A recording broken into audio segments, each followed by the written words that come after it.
Hey guys, tonight we journey far beyond pyramids and pharaohs into the hazy, incense-soaked corners of ancient Egypt, where medicine blurred with mysticism and a trip to the temple pharmacy might just end in visions of talking cats and gods with falcon heads whispering your destiny. So, before you get comfortable, take a moment to like the video and subscribe, but only if you genuinely enjoy what I do here. And let me know in the comments where you're tuning in from and what time it is for you. It's always fascinating to see who's drifting into dreamland with us from across time zones. Now, dim the lights, maybe light a candle or imagine the scent of blue lotus in the air, and let's ease into tonight's journey together, somewhere near the Nile, as priests in white robes stirred glowing brews beneath moonlight. A sacred ceremony began, one involving poppies, mandrake roots shaped like tiny screaming men, and the kind of healing that may or may not have included levitating. Welcome to the world of ancient Egyptian party medicine. Part 1. Blue Lotus, the sacred high. When your god is a flower and your wine talks back, picture this. It's 1300 BCE in ancient Egypt. You're standing in a lavish palace courtyard. The air is thick with incense. The Nile is glimmering like a mood ring, and everyone's holding a goblet of something suspiciously purple. There's harp music, a dancer or three, and somewhere in the background, a priest is trying not to trip over his linen skirt while communing with Ra. Welcome to Egypt's hottest party trick, the Blue Lotus buzz. Now, let's be clear.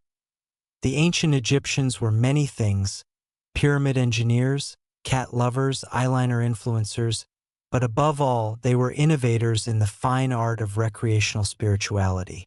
And leading that sacred, read mildly trippy, charge was the unassuming but deadly charming blue lotus flower, known today as Nymphea caerulea and back then as that thing that makes the chanting slightly tolerable. This wasn't your average petal. The blue lotus didn't just sit pretty in tomb paintings looking ethereal, oh no. This flower had a secret. While your modern flower might die in a week, the blue lotus could outlast a hangover and leave you staring at a wall carving like it just winked at you. How to get spiritually buzzed, pharaoh style. So how did the ancients unlock this floral magic? No need for herbal vape pens or sketchy powder from a traveling merchant. The method was delightfully simple and utterly Egyptian. You take the dried blue lotus petals, toss them into a jug of wine, let it marinate like you're brewing divine sangria, and then you drink. Not sip, drink. After a few goblets, you weren't just relaxed. You were hovering above your own body while debating philosophy with a dung beetle. It was a gentle euphoria, the kind that made your mother-in-law's complaints sound like divine poetry and made pyramid labor feel like a team-building exercise. And here's the kicker. This wasn't recreational in the modern Friday night and bad decisions sense. No, this was holy. The Egyptians didn't call it getting high. They called it smelling the gods.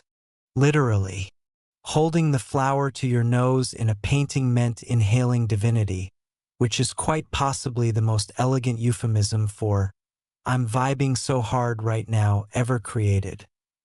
Where there's a flower, there's a festival. Blue lotus wasn't just a temple thing. It showed up everywhere, in art, in homes, in ceremonies, and especially in banquets, which in ancient Egypt were less formal dinner party and more 6-hour fever dream with drums and incense. You'd see pharaohs reclining on daybeds, sipping lotus wine like spiritual frat bros while dancers twirled with the elegance of someone who was definitely also sipping something. Even the mummies got in on it. That's right. Blue lotus petals have been found tucked lovingly into sarcophagi, because obviously, if you're traveling to the afterlife, you want to be stocked up. Eternity is long, and nobody wants to face Anubis sober. Lotus culture. Egypt's flower power movement. By now, you might be thinking, surely this was reserved for priests and royalty? Think again. The blue lotus was surprisingly democratic, like an ancient version of a highly regulated but widely adored herbal tea. Sure, the quality varied. The pharaoh probably had his steeped in pomegranate wine aged in gold-lined jars, while peasants made do with lotus leaf moonshine in cracked pottery. But the principle was the same. Elevate your soul, loosen your spine, and if possible, see the goddess Hathor doing the worm in your peripheral vision and paintings. You'll see guests at banquets holding lotus blossoms to their noses or tucking them behind their ears like the world's chillest fashion statement. And it wasn't just for show. This was part performance, part spiritual communion, part, I've had 3 cups and I think I'm RA now. But was it legal? Oh, absolutely. Not only was it legal, it was encouraged. Temple festivals didn't just allow lotus wine, they practically required it. You weren't connecting with the gods unless your pupils were slightly dilated and you were reciting hymns in 3 different dialects. None of them yours. Religious rites involving the sun god Ra often featured blue lotus as a key ingredient, because obviously, the best way to greet the dawn is with a smile on your face, a flower in your hand, and a hangover on its way. The science behind the petals. Modern researchers who've spent decades trying to explain how ancient Egyptians got so blissed out without modern pharmaceuticals have finally caught up. Turns out, blue lotus contains a porphine, a mild psychoactive that induces relaxation, mild euphoria, and a general sense that yes, the Nile is shimmering with cosmic wisdom. Basically, it's nature's gentle whisper of age, everything's fine. The real reason the pyramids were finished. Forget alien conspiracies. The true power behind pyramid construction wasn't extraterrestrial, it was extraterrestrial vibes. Workers were likely fueled by barley beer and the faint aroma of lotus drifting from the priest's courtyard. That's not just sacred geometry. That's sacred aromatherapy. So when someone says, how did they align the Great Pyramid with Orion's belt? Just smile knowingly and reply, blue lotus and excellent vibes, my friend. In conclusion, floral enlightenment. The ancient Egyptians weren't just building monuments. They were building experiences.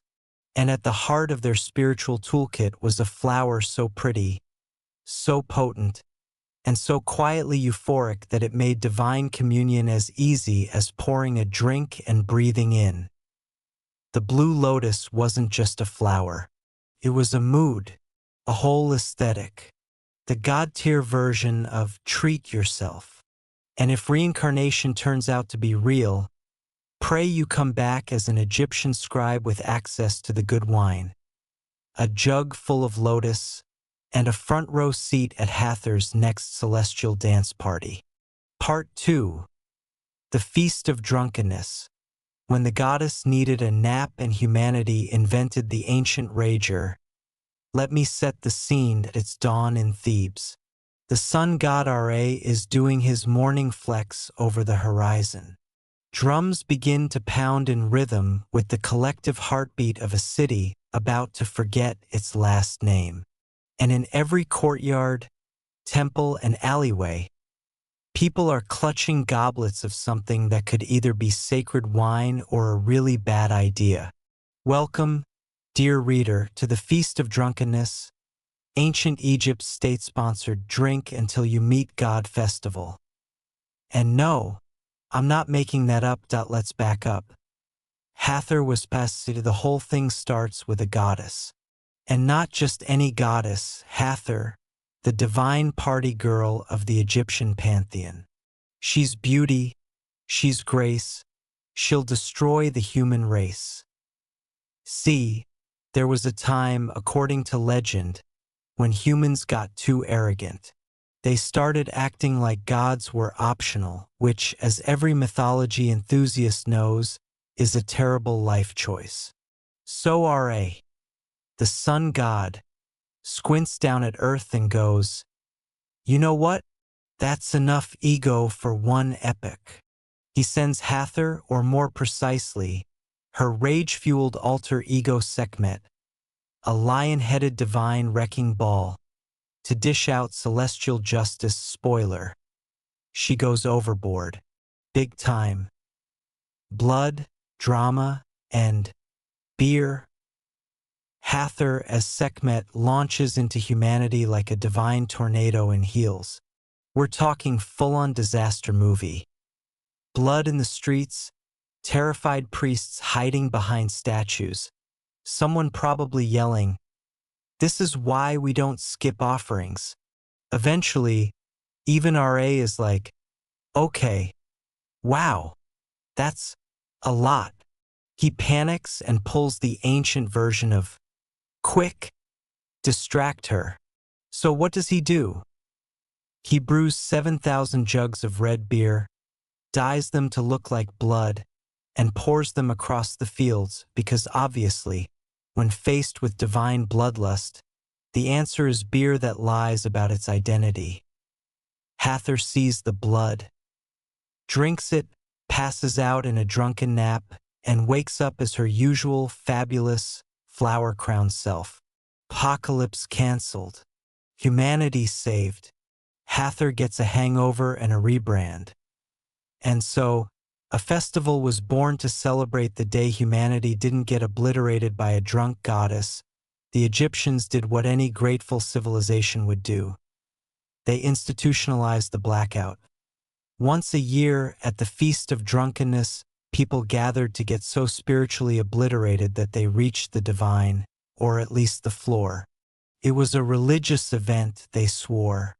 Just with tambourines, wine fountains, public dancing, and a high statistical chance of waking up in a courtyard with a crook-shaped scar and a vague memory of chanting at a goat. This wasn't debauchery. This was ritual purification. Read, "I'm not hammered. I'm spiritually ascending." Party schedule.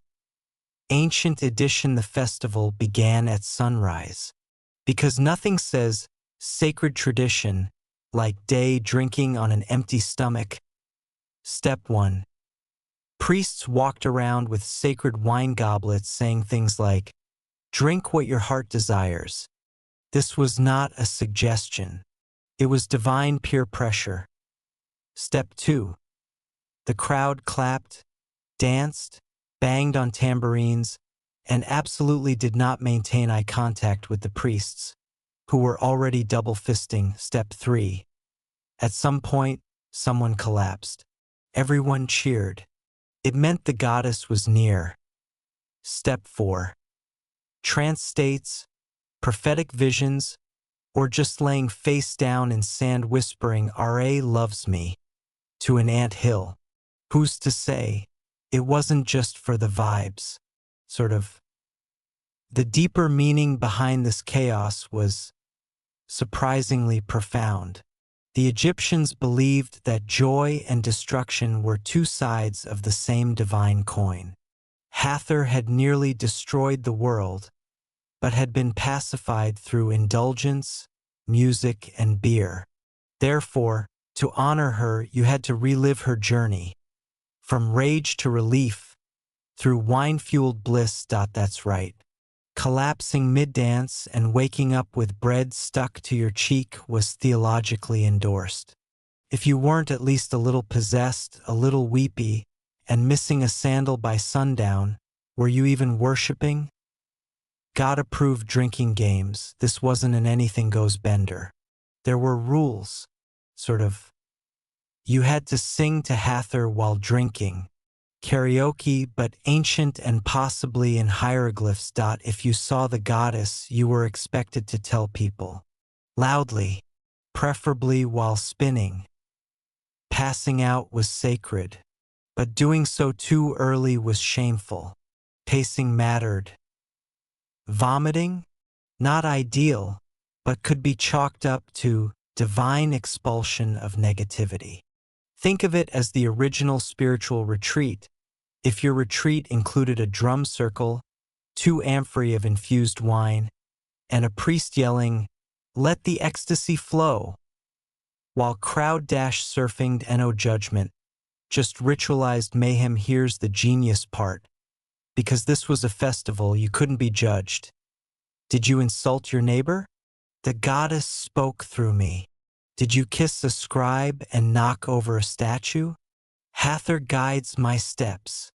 Did you throw up in a sacred fountain? Purging evil. Obviously. The next day you could look your neighbor in the eye, both pretending nothing had happened. Or that everything that had happened was deeply meaningful, that it was mass therapy, with drums, booze, and plausible deniability. The official hangover plan now, you might wonder what happens after a day of sanctified obliteration. The Egyptians had a plan: cold water, ritual cleansing, possibly a stern look from your wife, and, for those still swaying, a prayer that sounded suspiciously like "never again" in Coptic. But make no mistake, you'd be back next year. The goddess demanded it, so what did it look like? Imagine this: a courtyard full of gold, linen, and people who haven't had a solid meal since yesterday. Harp music in the distance, a priest passed out in a flower bed, and someone yelling, "I am the sun," while covered in glitter and date wine. There's no real distinction between high priest and potter. Everyone's equal in Hathor's sight and equally wasted. The drums echo across the Nile. The stars start to blur. You swear you see Sekhmet wink at you, or maybe it's just a goat in a headdress. Either way, you feel lighter, cleansed, reborn, or just dizzy. Congratulations, you made it. The verdict: divine party planning, 5,000 years early in modern terms. The Feast of Drunkenness was Burning Man meets Oktoberfest meets sacred ritual, except instead of EDM DJs, you had priests with tambourines and opium-laced incense. But the message was the same: get out of your own head. Feel something bigger than yourself. Let go. Be ridiculous. Be real. And if that required a little blackout courtesy of the goddess of joy and destruction, so be it. Egyptians didn't fear chaos. They danced with it. They toasted it. And once a year, they turned it into a sacrament. Part 3. Beer. The ancient breakfast smoothie, thick enough to eat, sacred enough to worship, strong enough to forget you're building a pyramid. Let's get this out of the way. If you walked into an ancient Egyptian tavern expecting a cold, bubbly lager in a glass mug, you'd be sorely disappointed and possibly assaulted with a ladle. Because ancient Egyptian beer was not a drink. It was a life choice. A chunky, beige, soup-like, sometimes fizzy life choice that they guzzled by the liter. Welcome to the beverage that fueled a civilization, doubled as a salary, and occasionally made you forget how sandals work. This was not your average Friday night pint. This was beer that bites back. The drink that chews like a meal. So what exactly was Egyptian beer? Imagine porridge.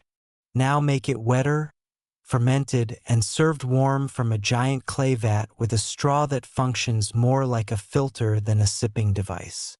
Congratulations, you're now face to face with henket, the ancient Egyptian name for beer, which roughly translates to liquid bread or swamp you willingly ingest. The ingredients? Half-baked loaves of emmer bread, water, but not too much. Heaven forbid it's drinkable. A lot of mashing, smushing, and muttering prayers over bubbling vats. A sprinkling of hope. Once mashed into a soupy slurry, it was left to ferment in open air while the gods decided whether it would be a drink, a meal, or an act of revenge. And yet, this gloppy monstrosity wasn't just consumed. It was beloved. From pharaohs to toddlers, everyone was buzzed-weary, not exaggerating. Beer in ancient Egypt was for everyone. Priests drank it, scribes slurped it, farmers guzzled it. Even kids had their own mild versions. The ancient equivalent of a juice box with just enough alcohol to keep them calm during a sandstorm tantrum. There was no "you're too young for this." If you had teeth, you had a mug. Why? Because water in ancient Egypt was, let's say, an extreme sport. The Nile, while picturesque and sacred, also doubled as a bacteria breeding ground. And since nobody likes a side of dysentery with their breakfast, people drank beer. Daily. With everything. Some records suggest up to 4 liters a day for laborers. That's not just social drinking.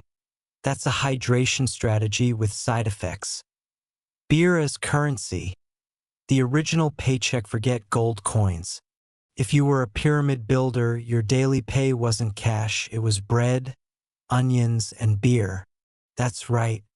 Ancient Egypt paid their workers in carbs, and carbs you drink. And nobody complained.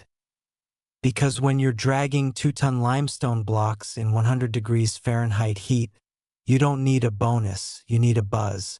Just enough to not question the architecture, but not so much you forget where Giza is. And the best part? There were no taxes on beer. It was both sustenance and stimulant. 1 part hydration, 2 parts hallucination, and 100%, I'll work until sunset if you keep this coming. A religious experience, no, really. But beer wasn't just fuel. It was sacred. Temples brewed it. Priests blessed it. The goddess Tenenet literally had "beer goddess" on her resume. Offerings to the gods often included beer, because even divine beings appreciate a good haze after a long day of listening to humans whine. Beer was used in rituals, funerals, festivals, and feasts. And every time someone passed out in a reed hut after their 6th bowl, the priests just nodded and said, "Ah yes, spiritual enlightenment." The optional add-ins. Because plain fermentation is for cowards, sure, you could drink plain beer. But why stop there? For special occasions, the Egyptians spiced things up, toss in dates for sweetness. Add mandrake root for hallucinations and moral ambiguity. Sprinkle some lotus petals to turn a buzz into a floaty daydream. Throw in mystery herbs that may or may not induce prophecy or mild paralysis. Basically, Egyptian beer had variants. From comfort food to talking to Anubis through the walls. In 5 sips or less. It was the original customizable drink. Minus the menu, the measurement, or any form of quality control. The vats of power. Brewing as a sacred art. You might be picturing old men stirring these vats with big paddles, but brewing was often a woman's job. That's right. Ancient Egyptian brewmasters were mostly women, revered and respected for their ability to ferment, froth, and deliver divine chaos in a bowl. In many depictions, women are shown brewing beer as an act of religious and domestic power, which makes sense. When you control the booze, you control the mood, and possibly the entire village. Was it good? Absolutely not. Did that matter? Absolutely not. Let's be honest. Ancient Egyptian beer probably tasted like fermented oatmeal and decisions you regret. There was no carbonation, no filtration, and definitely no citrus finish. It was warm, lumpy, vaguely sour, and best consumed quickly so you didn't notice the texture. But taste wasn't the point. Survival was. Spiritual connection was. Beer was safety, calories, euphoria, and divine communion, all served in a clay bowl with floating crumbs. Drinking techniques. Ancient life hacks because of its texture, red, semi-solid. Beer in Egypt required tools. People used ceramic straws with filters to catch chunks of bread. Two-hand grip mugs, because the first sip might try to fight back. Communal jugs, because nothing bonds a community like sharing spit and soggy carbs. You didn't just sip beer, you wrangled it. Side effects may include everything. We don't have Yelp reviews from 1300 BCE, but based on temple records and murals of people dancing wildly or falling over near jars, we can assume the side effects included slight euphoria, temporary forgetfulness, sudden belief that you could outsmart a crocodile, possibly seeing Horus at the bottom of your mug. In short, beer turned every day into a minor mystery cult, and hangovers into holy experiences. Beer in the afterlife. The ultimate travel snack. Did the party stop at death? Absolutely not. Egyptians believed you needed beer in the afterlife, so tombs were stocked with ceramic jugs of the stuff, complete with instructions in case your ghost forgot how to get drunk. This was not a one-time hobby. Beer was a lifelong and eternal commitment. Heaven forbid you show up to the fields of reeds without your ration. Final thoughts. A pint for the past. While modern beer drinkers debate hops and head retention, ancient Egyptians were out here drinking fermented bread soup, dancing in temples, praising Hathor, and surviving one dusty day at a time. They didn't drink to forget.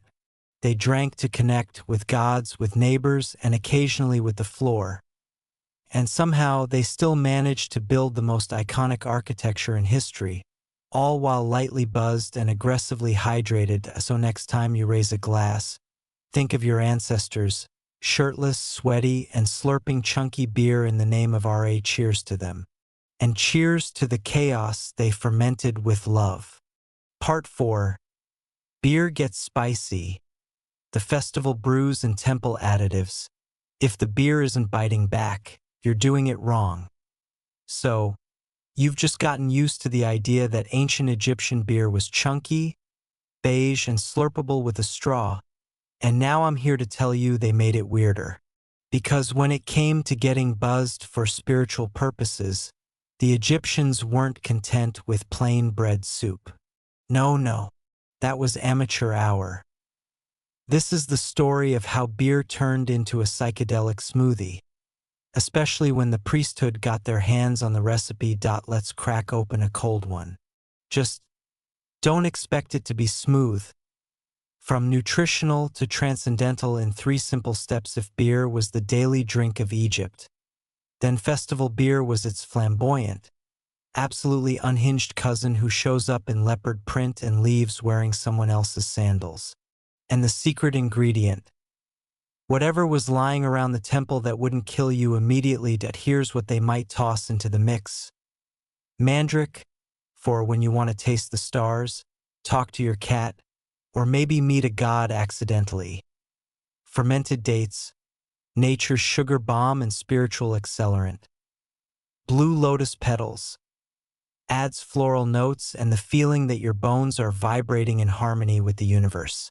Frankincense, spicy, holy, and slightly carcinogenic. Delicious. Did they know the exact chemical effects of these things? No. Did that stop them from combining them all into one brew and calling it ritual purification? Also no. The brewmasters were artists of chaos. Brewing this level of beer was not for amateurs. You couldn't just throw in some extra yeast and call it sacred. No, temple brewmasters, often women by the way, were the unsung sorcerers of intoxicated enlightenment. They'd consult moon cycles, chant over the mixture, stir it with sticks carved with hymns, and probably whisper threats to the foam.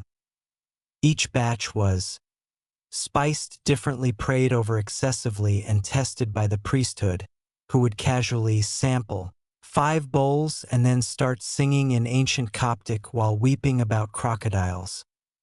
When the beer hits, but it's for religious reasons, you might be thinking, did people just show up to temple to get lit? And the answer is, only during festivals, funerals, coronations, and Thursdays. The purpose of spiced beer was not to escape reality. It was to enhance it, to lift the veil between mortals and the divine, or at least blur it to the point where you could no longer tell the difference between a priest and a statue that in the right dosage. Spiced beer would loosen your ego, open your third eye, and occasionally convince you the sun god winked at you through the steam. Was it controlled? Technically, yes. Was it regulated? Absolutely not. Temple guidelines were just vibes. There were no brewing manuals. Instead, you had oral traditions like, add just enough mandrake so the walls breathe but no one screams. Too much frankincense and the high priest floats again. If you can't taste the lotus, you've insulted Hathor. Each temple had its own spin, like artisanal breweries but with more potential for hallucinating a divine ostrich. Why drink water when you can drink your feelings? Remember, water was dangerous. Beer wasn't just fun, it was safer. It was boiled. It was fermented. It was flavored with antimicrobial herbs, aka stuff that tasted terrible but sounded sacred. Even beer with sketchy additives was still more reliable than Nile water with bonus parasites, so the next time you judge the Egyptians for drinking warm sludge with bits of spice and unlicensed plant matter, remember, they were doing it to stay alive, and possibly to argue with RA about cosmic justice.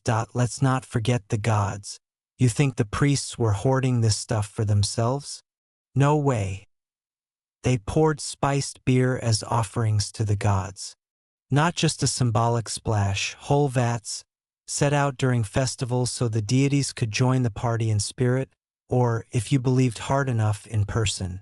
Some festivals required priests to get drunk on behalf of the gods, which is the ancient version of I'll drink for both of us. Talk about job perks. Mystery brews.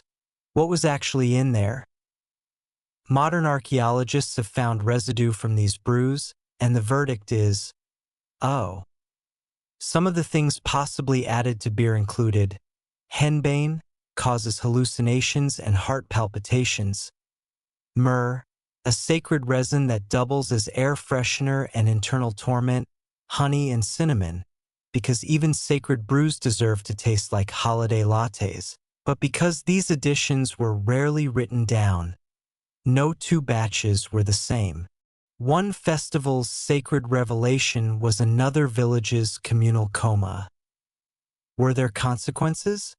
Only if you survive. Temple records rarely mention side effects, but we know from context that these brews had impact. How? Because people passed out mid-offering, woke up speaking in riddles, occasionally mistook statues for spouses, or left the temple convinced they'd become part ibis, and the priests, they called it divine possession, which is an excellent way to cover up accidental over-fermentation. The birth of the party goblet. To accommodate the sacred slosh, the Egyptians developed larger drinking vessels for festivals. Ceramic jugs so big you needed both hands and possibly emotional support to lift them. These goblets were often decorated with scenes of dancing lotus flowers, prayers to not die mid-swig, and yes, sharing was mandatory, because nothing builds community like group hallucinations and mutual gastric distress. Moral of the story: flavor was optional, euphoria was not. If there's one thing the Egyptians knew, it's that a festival without trippy beer is just a sad potluck. So they invented a system where the line between medicine, intoxication, and Holy Communion was intentionally blurry. Drink the wrong batch, you might see a god. Drink the right one, you might become one. Conclusion: spiced beer, the original liquid religion in ancient Egypt. The act of brewing wasn't about thirst. It was about transcendence. Beer was a vehicle, a spiritual lubricant, a communion tool, and sometimes just the thing that made long temple ceremonies a little more bearable. So next time you pour a craft beer and think, this tastes experimental, just remember, the Egyptians were flavor blasting their barley sludge with root-based psychedelics while communing with falcon gods in 2500 BCE.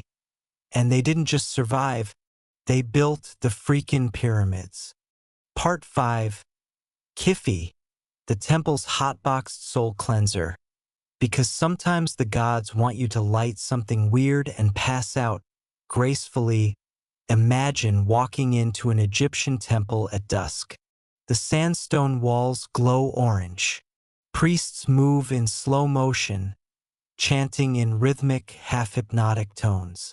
And then it hits you, not divine inspiration, but a wall of smoke that smells like a bakery inside a perfume factory on fire. Welcome to the realm of Kifi, the ancient Egyptian incense that didn't just smell holy. It made you feel holy, lightheaded, possibly emotional, and occasionally horizontal. This isn't just incense. It's a whole lifestyle.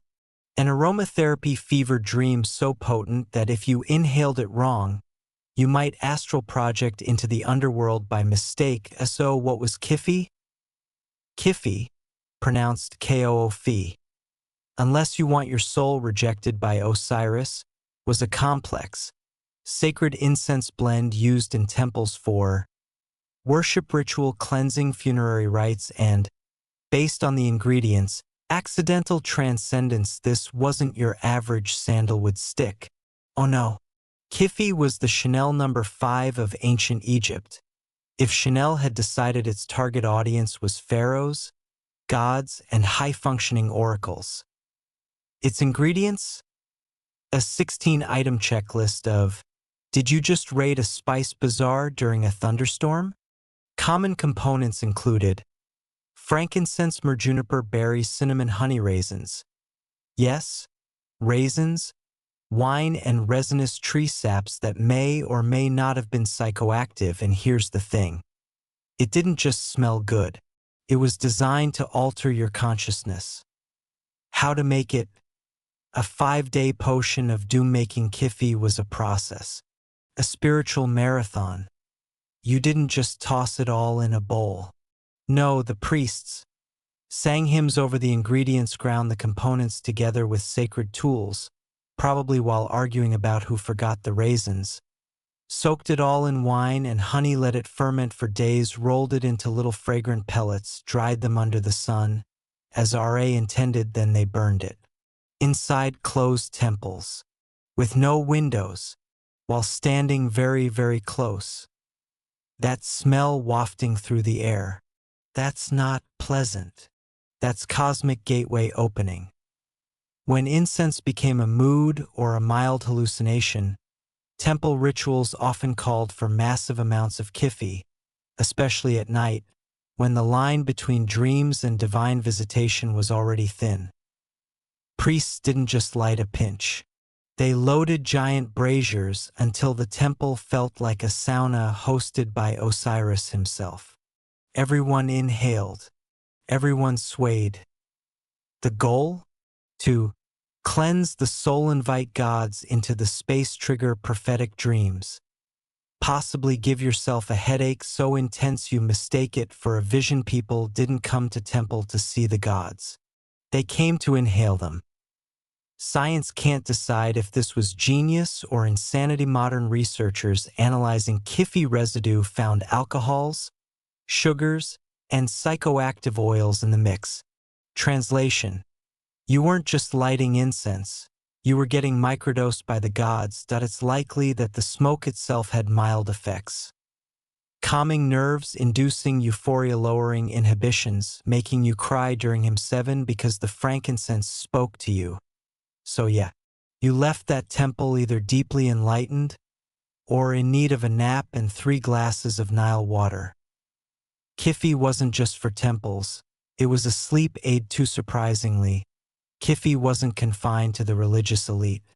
Ancient Egyptian texts recommend it as a sleep aid and mood booster.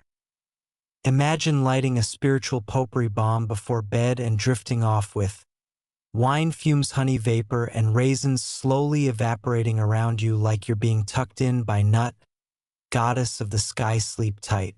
Don't let the embalmed cats bite. Kifi in funerals.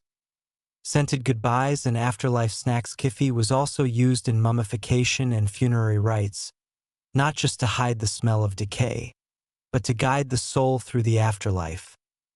Because apparently, if your ghost smelled nice, the gods were more likely to let you through the celestial gates. Makes sense. No one likes a smelly spirit.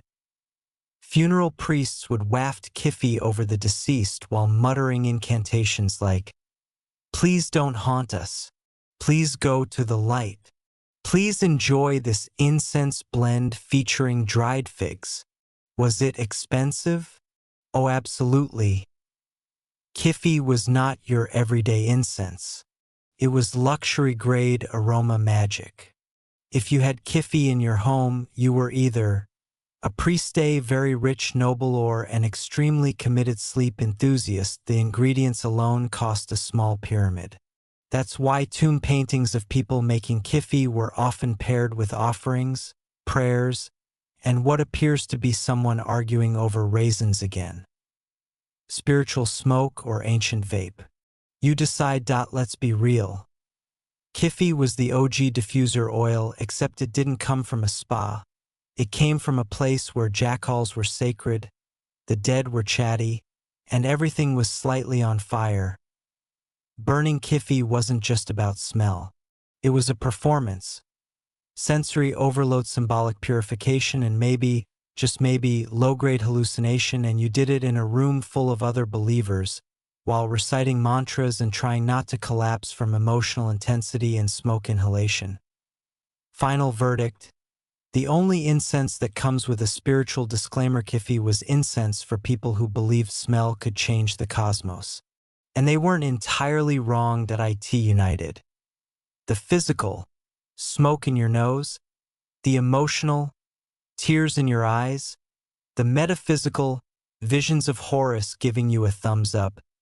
It turned a regular Tuesday night into a cosmic reunion tour featuring every deity with a nose. So if you're ever tempted to light a scented candle and call it a ritual, just remember, the Egyptians did it 3,000 years earlier, with raisins, wine, and enough psychoactive herbs to knock out a giraffe. You'll never look at incense the same again. Part 6. Mandrake root of lust, madness, and ancient medical regrets. Side effects may include hallucinations, horniness, and mild demonic possession. Welcome to ancient Egypt, where if a plant looked weird, smelled weirder, and potentially caused dreams of floating crocodiles, someone probably tried to boil it, snort it, or offer it to a god. And no root captured that chaotic energy better than the mandrake. This isn't your grandma's herb garden. This is forbidden salad, forged in the depths of myth and bad decisions. Oh, what exactly is mandrake? Mandrake is a real plant, Mandragora officinarum, and its root looks like, well, like a tiny screaming human. I'm not kidding. The root often splits into 2 legs, 2 arms, and a vaguely cursed face if you squint hard enough and haven't slept. Ancient Egyptians saw this and immediately said, "Yes, we shall use this to get extremely weird." The root that moans when pulled, allegedly. First, the legend. According to both Egyptian whispers and later Greco-Roman fanfiction, the mandrake root screams when it's pulled from the earth, loud enough to kill you on the spot. So what did that mean for harvesting? Easy. The ancient method: dig around the root just enough. Tie it to a dog. Run. The dog pulls it out. The dog dies, you get your root. Everybody mourns the dog for exactly 0 seconds because mandrake. Was this based in science? Of course not. Did it stop anyone? No, because mandrake was the A-list celebrity of magical plants. Seductive, dangerous, unpredictable, and possibly cursed. What did the Egyptians do with it? Glad you asked. Mandrake was the multi-tool of ancient psychoactive medicine. Aphrodisiac, mandrake was basically ancient Viagra. If Viagra also caused vivid hallucinations and existential dread. Painkiller. Mandrake was used to knock people out before surgery. A bold move, considering the only surgical tools were knives and yelling. Sleep aid. Just a little helps you nap. Too much and you nap forever. Fertility aid. Need a baby? Rub mandrake oil on your body and pray. Need to not have a baby? Same thing. Mandrake did not care what you wanted, it just made things happen. Love potion, no. Ancient mandrake was soaked in wine and made into potent love elixirs. Want someone to fall for you? Pour them a chalice of mandrake wine and wait. But be warned, you might get a kiss or a marriage proposal from someone who thinks you're the moon in human form. Either way, it's working. And if it didn't work, you just wasted your most sacred aphrodisiac on someone with bad taste. Try again tomorrow. Mandrake in the temple. Hallucinations, but make it holy. Mandrake wasn't just for the bedroom. It was used in temples too. Mixed into incense or beer, it could produce prophetic dreams, holy trances, screaming fits. A strong belief that you were now a sacred ibis. It was especially useful during rituals of divine possession, because nothing says, Hathor has entered me, like shrieking in 3 languages while trying to kiss a statue. Priests called it opening the mind. Everyone else called it Thursday. Used by doctors, priests, and people who should not have been left alone. Mandrake was medicine. But it was also the worst idea in the wrong hands. Used properly, it numbed pain. Used incorrectly, it caused vomiting, induced seizures, made you think your mother was a scorpion, possibly turned your blood into snakes, emotionally at least. But hey, this was ancient Egypt. The line between healer and sorcerer was a fashion choice. Fun fact, the pharaohs loved it. There are records of mandrake being found in royal tombs, which means even in the afterlife, pharaohs wanted that spicy root. Can't sleep in the field of reeds? Take a little mandrake tea. Need to impress Batet at the divine mixer? Dab some mandrake behind your ears. Feeling nostalgic for your mortal madness? Brew up a strong one and try not to unravel reality. Mandrake and the ladies' mandrake was considered a feminine plant. Why? Its shape, suggestive. Its powers, mysterious. Its moods, unpredictable. Women used it for everything from seduction to gynecological health, which is an ancient way of saying, the doctors have no clue, but this root makes me feel things. The root that starred in dreams and nightmares. Mandrake showed up in magical scrolls, love spells, nightstand drawers, extremely awkward conversations with temple doctors. It was both feared and loved, prescribed and banned, burned and worshipped. To own mandrake was to possess power. To misuse it was to become a cautionary tale. Modern science? Still confused. Today we know mandrake contains scopolamine, hyoscyamine, atropine, which, in small doses, can sedate you. In larger doses, can turn your weekend into a psychological thriller. So yes, the Egyptians were playing chemical roulette. But they knew it. That's why they always treated the root with reverence, and sometimes fear, and sometimes inappropriate affection. Mandrake in pop culture. Still that girl, fast forward a few thousand years, and mandrake is still iconic. In medieval Europe, it was believed to glow in the dark and cure everything except decapitation. In Harry Potter, It screams when uprooted because of course it does that in your local occult store. $39.99 for a tiny bag of powdered regret. This root has brand recognition most celebrities can only dream of. Final verdict. The plant that made you feel too much. Mandrake wasn't just a root. It was a relationship that IT taught Egyptians about balance. Too little and nothing happens, just right, and you touch the divine. Too much and you end up hugging a statue of Horus while crying about time. Mandrake was love, madness, medicine, and myth, all packed into a root that probably smelled terrible and made your dreams way too vivid. So if someone in ancient Egypt offered you a drink and winked, you had one question to ask: does this have mandrake in it? If they said yes, well, congratulations. Your night just became a legend.